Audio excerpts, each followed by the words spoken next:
In today's video, I'm going to teach you how to use Google Cloud credits effectively and what to watch out for. First, let's clarify what credits really mean in the Google Cloud ecosystem. Google offers two main types of free credits to help you get started: the free trial and the free tier, also known as the Always Free program. When you sign up as a new user, the free trial provides you with a generous $300 in credits, which are valid for up to 90 days. This gives you the freedom to explore Google Cloud offerings without any financial commitment. On the other hand, the free tier provides a monthly quota of free usage for many common services, like Compute Engine, Cloud Storage, and BigQuery.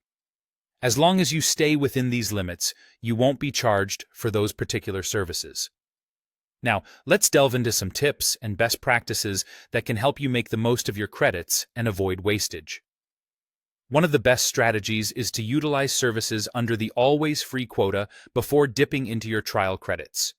For example, you can run one E2 Micro VM instance per month in eligible regions, use up to 5 GB of cloud storage in the standard class, and conduct 1 TB worth of BigQuery queries each month.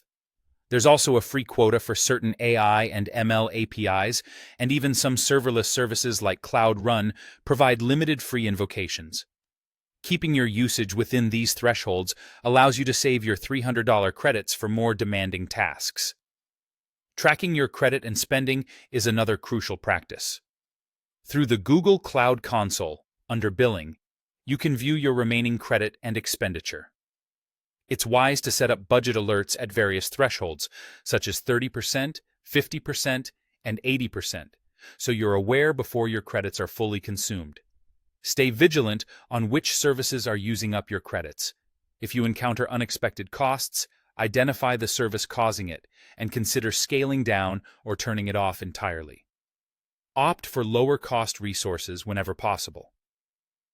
Smaller VM types with lower CPU or memory, choosing regions with lower rates, or using serverless and managed services can keep your expenses down.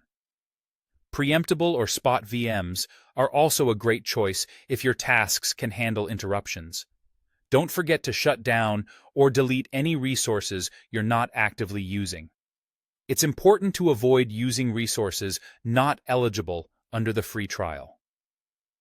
Some features, such as GPU instances and Windows Server images, require a paid account or come with additional costs.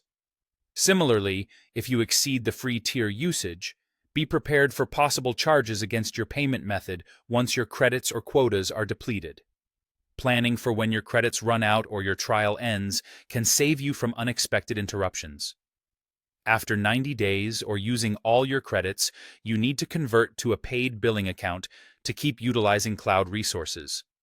Upgrade before your trial ends to continue benefiting from any remaining credits. Otherwise, resources may incur charges or be stopped unless you choose to upgrade. By implementing these strategies, you can effectively harness the power of Google Cloud while staying within your budget.